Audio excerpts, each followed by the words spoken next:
Assalamualaikum warahmatullahi wabarakatuh. Kabajamtootaa fi jaallatamtoota hordoftoota chaanala Roozaa Tuub RS jara jirtu baga jiraatanii anis jara galata rabbii alhamdulillah bakka jirtanitti nagaa qaamni rabbii akkasuma kabajaaf jaalalli kiyya kan inni irraa madde qilleensa irraan bararee sinaan qabuun sin jedha.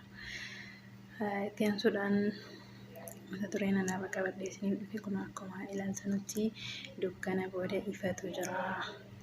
Yaa Rabbi galata kee alhamdulillah. Yaa Rabbi guyyaa borii ooliif taan bari'u kariidhaan nu bariisisii jedha. Maal jechuu akka ta'e irra caalaan keessan quba qabdu jedheetiin yaada. Quba qabdu jedhee gabaabsuurra isiniif ibsuun fedha. Yaa'u akkuma beekamu guyyaa maaksanyoo jechuun har'a guyyaan guddaadha. Boruu sanyoodha. Yani iftaan jechuudha. Yoo Rabbiin fedhee yoo fedha Rabbii ta'e akka karoora namaa osoo hin taane akka karoora Rabbii ta'a waan ta'eef yoo fedha Rabbii ta'e obboleen keenya guyyaa itti mana hidhaarraa gara biyyaatti galuu jalqabanudha. Kana hundi keenyayyuu warri waa'ee kanaa qorannu qubanii qabna. Warreen qoranne garuu yoo akka carraa viidiyoo kan dhaggeeffattan viidiyoo kana keessatti ni bartu jedhee yaada. Alhamdulillah. Guyyaa kana dhaga'uu kootiif gammachuu guddaatu nutti dhaga'ame. Garuu akkan dhaga'een qabadhee dhufuudhaaf immoo yookiin dhugaataa yookiin sobataa isuma jedhuuf callisee fudhadhee gadi boo'isee haa ta'u garuu akka qabatamaatti yaani nama akka qabatamaatti qaamni mootummaas dabarsee jira. Akkasuma namni nuti yeroo hundaa akka duriitti hordofnus dabarsee jira. Kanuma wal qabachiisuudhaan dhugaadha isa jedhuuf qabadhee dhufeetiin jira. Inshaallah yaani rakkoon bal'atee fi rakkoo keessaa hin ba'amu jennee abdii kutachuu hin qabnu. Kunoo yoo fedha Rabbiitiin ta'e guyyaan itti rakkoo keessaa jarri ba'an dhiyaatee jira. Guyyaa kana hundi jaraa hin ba'anuu. Yani kana dura akka amma kanatu gala kan jedhamu ifee jennaan dhageenye jirra. Hundi jaraa hin ba'anuu maaltu nama gammachiisaa jechuunis ni mala. Walaakin immoo taa'urra siquu wayyaa akkuma Oromoon jedhu jalaa namni lama namni sadii kutaa tokko keessaa akkasitti yoo fuudhamaa deeme fuuldura hundinuu galee ni dhumaa jennee abdii qabna gaa Rabbirraa. Rabbiin abdanna malee silas namni akka ofii garaan isaa midhaanii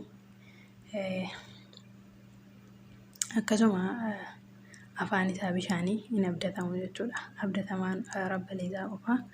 Rabbiin akkuma rakkoo kana keessa nu galcheen kan nu galchisiisa waan ta'eef otoo biyya qabnu biyyatti iyyuu biyya magariitu biyya maaluu facaaftee itti tolu biyya maaluu hojjettee itti siif milkaa'u otoo qabnu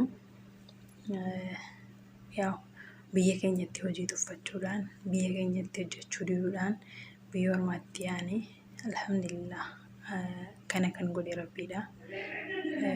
Waan nurra ga'eefis alhamdulillah.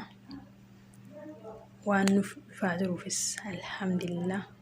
Waan hundaafuuyyuu nashkarallah ala ni'matoo. Ara deebi'uudhaan ammas alhamdulillah rabbil aalamiin jechuu fedha. Warri akkuma kiyyaa gammaddan gammachuu keessan komentii kana jalatti akka na beeksistan illee abdii sanarraa qaba. Guyyaa kana arguudhaaf hundi keenya dhamaa ture. Garuu geenye arguu keenyaaf immoo Rabba Liizaadhaaf galannii lakkaa'ameen dhumne haa galu. Alhamdulillah rabbil aalamiin. Itti aansuudhaan obboleeyyiin kiyyaa jiini ramadaanaa fuuldura keenya jira. Alhamdulillah rabbil aalamiin. Rabbi waggaadhaan nu ga'e ammallee naannessee waggaadhaan nu haa ga'u. Waggaadhaan mana arabaa teenyee qodaa dhiquu keessaa immoo baasee maatii keenya biraan nu haa ga'u. Gamanumaan warri akka carraa ta'ee natti mufattanii jirtanu rabbiif jecha akkanaaf jettanu kabajaaf jaallaan isin gaafadha. An namatti mufadheen qabu walaakin immoo qulqullaa'uuf jecha ta'eyyummoo namni kamuu amma walii wajjiniin jiru keessatti dhakaanii fi majiin walitti bu'aa jiraata. Akkuma Oromoon jedhu namni nama walitti bu'a. Garuu walitti bu'ullee an keessi koo qulqulluudha. Kan na beeka jechuudha keessi koo qulqulluu akka ta'e.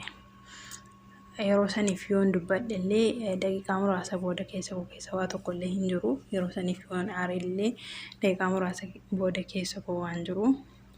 Garuu warri xiqqoo natti mufattanii yookaan keessatti akka qeemitti na qabdanii jirtanu ani eenyunuyyuu nam tokkollee akka qeemitti eenyunuyyuu qabee hin jiru. Garuu yoo xiqqoo immoo shakkii of keessaa qabaattan rabbiif jecha hunda keessaniifuyyuu afooti lillaa isiniif jedheetiin jira. Isinilleen rabbiif jecha afoota akkanaaf jettan kabajaaf jaallaan isin gaafadha. Ramadaanaaf egaa guyyaa gabaabduutu hafe. Alhamdulillah rabbil alamin meeqaan keenya otoo niyyatu otoo achi geenya jedhu karaatti citee otoo achi hin gahin hafaa jira. Qaran naqnu obboleeyyiin keenya kanneen mana hidhaatti guuraman keessaa meeqan jiraatu achitti hafanii. Meeqan jiraatu immoo yoo rabbiin amrii laaffisee ramadaana kanatti maatiitti makatanii maatii wajjin soomu. Meeqatu immoo iidiitti achi siqata. Meeqatu immoo baasuu danda'a. Rabbiin hin danda'a egaa guyyootii muraasa kana keessa hunda jaraayyuu haree biyya jaraatiin baasee maatii jaraa wajjin jara soomsiisuu ni danda'a. Dandeettiiniif iddoon kan isaati waan ta'eefuyyuu isanii kadhannaa. Garuu hunda caalaa wanti nuti galatoonfachuu qabnu waggaa ga'uu keenya. Ammallee rabbiin naanneessee waggaadhaan nu haa ga'u isiniin jedha. Irra deebi'uudhaan warra natti mufattanii jirtan rabbiif jecha afoota akkanaaf jettan kabajaaf jaallaan isin gaafadha. An garuu gama kiyyaan nam tokko irratti iyyuu mufadhee hin jiru. Walaakin isiniif qulqullaa'uudha, isin gammachiisuudha. Hunda itti mufadheera natti mufatteetti jettanii yaaddanuuf hunda keessanii guyyuu afoota lillaa isiniif jedheetiin jira. Isinillee akka afoota lillaa naaf jettan abdii isinirraa qabaa. Ramadaana gaarii isiniif haa ta'u. Ramadaana gaarii osoo hin jedhin isaa asitti inshaallah viidiyoolee garaagaraatiin kan dhufu ta'us ni mala. Biiznallah yoo rabbiin kun laaffise haala. Isaan asitti namoonni obboleeyyiin keenya warri shamarranii kaasatan yaani shamarran qofa osoo hin taane rakkoolee garaagaraatiin dhiirrilleen sooma oolfachuu hin dandeessu. Yaa guyyaa ja'atu hafe guyyaa ja'an kana keessaa isa kamiin soomna jechuullee hin ooltanu. Haa ta'u malee immoo qadaadhaa jiru guyyaa ja'an kana nyaattanii guyyaa ja'an sana booda ramadaanatti hin seenina. Namni qadaa ofirraa qabdan dafaa ofirraa baasan dhaamsa kiyya. Yaa namni na dhagaaf osoo hin taane akkuma carraa xiqqoodhuma yoo viidiyoo kan dhaggeeffattaniidhaa fi tun dhaamsa kiyya osoo ta'u obboleeyyiin keenya warreen mana hidhaa inshaallah rabbiin koo yeroo gabaabduu keessatti biyya keessaniin isin ga'ee maatii keessanii wajjin isin haasofsiisuun isiniin jedha. Akkasuma obboleeyyiin keenya warreen bakkee jiranullee rabbiin haala mijeessuufi jedha. Haalli qilleensaa baay'ee tokko sodaachisaa waan ta'eefuyyuu waraanni isaa bal'aadha garuu isaaf abdiin hin kutamu. Anilleen isin kadhadhaa akkasuma kabajamtootaa fi jaallatamtoota hordoftoota chaanaala kiyyaa hundi keessanii bakka jirtanutti amantaa hordoftanuu fi afaan beektanuun obboleeyyiin keenya warreen mana hidhaa akkasuma warreen bakkee jiranuu kaasatan biyya Saawudii keessa jiranuu du'aa keessaniin bira dhaabbadhaan affeerraa kiyyadha.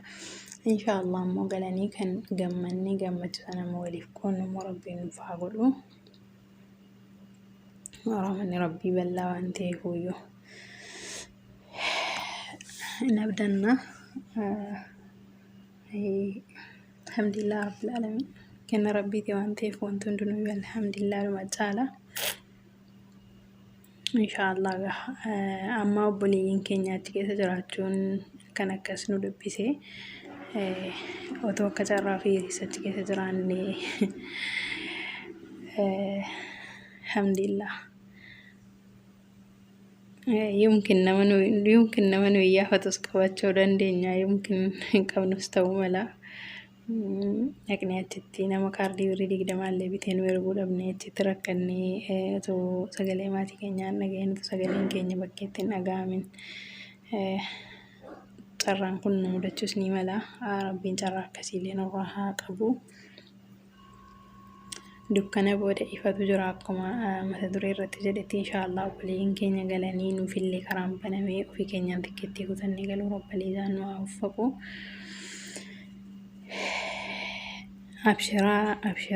Abshiraan isiniin jedha warri mana keessa jirtanus taatanii warri bakkeerra jirtanus akkuma mata duree nu jedhe egaa dukkana booda ifatu jira utuun dukkanaa inni ifu waan ta'eef abshiraan ammallee irra deebi'ee jecha kiyyaadha. Inshaallah biyya keenyatti gallee kan biyya keenya keessa waan feene hojjannee biyya keenya keessa burraaqnu rabbiin nu haa uffaqu. Rahmanni isaa bal'aadha. Har'aaf kan qabadhee isiniif dhufe kanuma osoo ta'uu gamanumaan nagaa isinitti dhaammachuuf jedha. Nagaa isinitti dhaammachuu kiyya dura garuu itti naa guutu. Kabajamtootaa fi hordoftoota chaanaala kiyyaa kanneen duraan na hordofaa jirtanuu baay'ee tokko naaf galatoomaa galanni keessan kan galanni ani isiniif qabu kan onni irraa maddee osoo ta'uu kanneen haarawaa taatanii akka carraa karaan itti isin geesse chaanaala kiyya kanatti sabiskaraayib gochuudhaan maatii naaf ta'a.